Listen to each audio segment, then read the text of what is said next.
श्रीराम.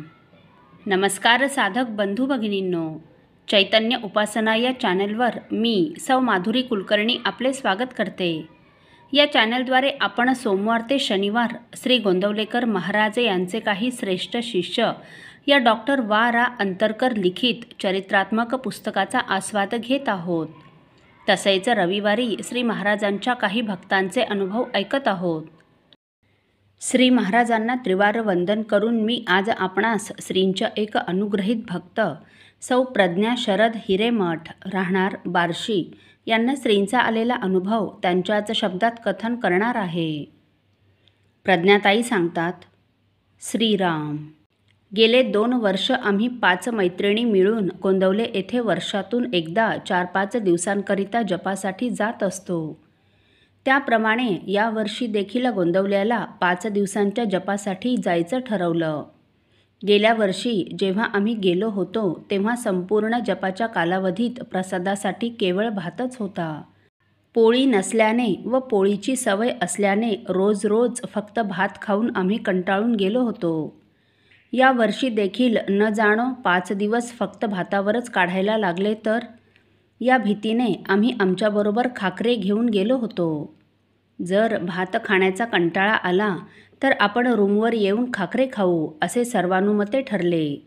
झाले. ठराविक दिवशी आम्ही 5 जणी गोंदवले येथे पोहोचलो. तिथे गेल्यावर गेल्याच स्वागत कक्षातील सेवेकऱ्यांनी बार्शीकर का तुम्ही, या या असे आमचे स्वागत केले. अशा अनपेक्षित स्वागताने आम्हाला सुखद धक्काच बसला. लगेच त्यांनी आम्हाला रूमची चावी दिली. आम्ही रूममध्ये येऊन फ्रेश होत होतो तेव्हाच तुम्ही सकाळ संध्याकाळ प्रसादासाठी ब्रह्मचैतन्य बिल्डिंगमध्ये जात जा व जपाला समाधी मंदिरात किंवा ब्रह्मानंद हॉलमध्ये बसत जा असा संदेश फोनद्वारे ऑफिसमधून आला. आम्ही हो म्हटलं व 12च्या आरतीला समाधी मंदिरात गेलो. आरती झाल्यावर आम्ही ब्रह्मचैतन्य बिल्डिंगमध्ये प्रसादासाठी गेलो. तिथे गेल्यावर बघतो तर काय, प्रसादात पोळी, भाजी, भात, सांजा सगळं होतं. श्रींनी माहेरी आलेल्या त्यांच्या लेकींची सर्व सोय केली होती.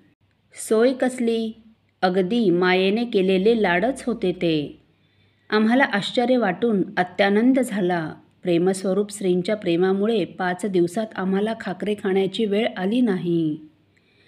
तसेच माझ्या पायाचा घोटा सुजलेला असल्याने मला चालताना त्रास होतो. तर श्रींनी आमच्या राहण्याची व्यवस्था अशा खोलीत केली की तेथून समाधी मंदिर, श्री ब्रह्मानंद हॉल व श्री ब्रह्मचैतन्य हॉल हे सर्व आजूबाजूलाच होते. त्यामुळे मला विशेष असे चालावेच लागले नाही. खरंच त्यांना किती काळजी असते हो आपल्या लेकरांची. डोळ्यात अश्रू आल्याशिवाय राहतील का.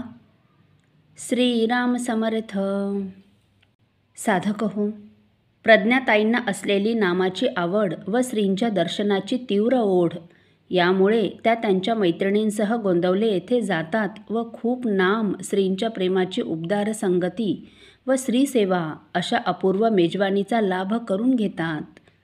आणि गंमत म्हणजे श्रींना देखील आपल्या लेकरांचे लाड करण्यात अत्यानंद होतो बरे. वस्तुतः सद्गुरू माऊली ही अत्यंत कृपावंत असते. तिच्या पोटात दुजाभाव नसतो. उदार स्वभावामुळे आपले असोत का परके असोत त्यांच्यावर ती कृपेची छायाच धरते.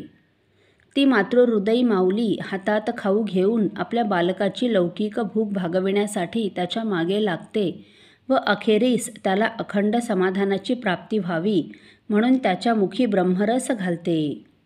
हेच कशाला, वेळ प्रसंग पडल्यास आपल्या लेकरांच्या, आपल्या भक्तांच्या रक्षणाकरिता ती माऊली सुदर्शन व गदा ही आयुधे देखील हाती धारण करते.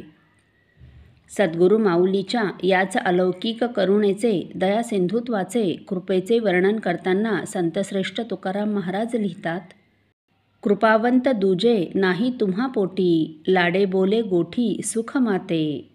घेवोनी भातुके लागशील पाठी, लाविशील ओठी ब्रह्मरस. आपुलिये पांखे घालिसी पाखर, उदार मजवर कृपाळू तू. तुका म्हणे आम्हा कारणे गोविंदा, वागविसी गदा सुदर्शन. श्रीराम समर्थ.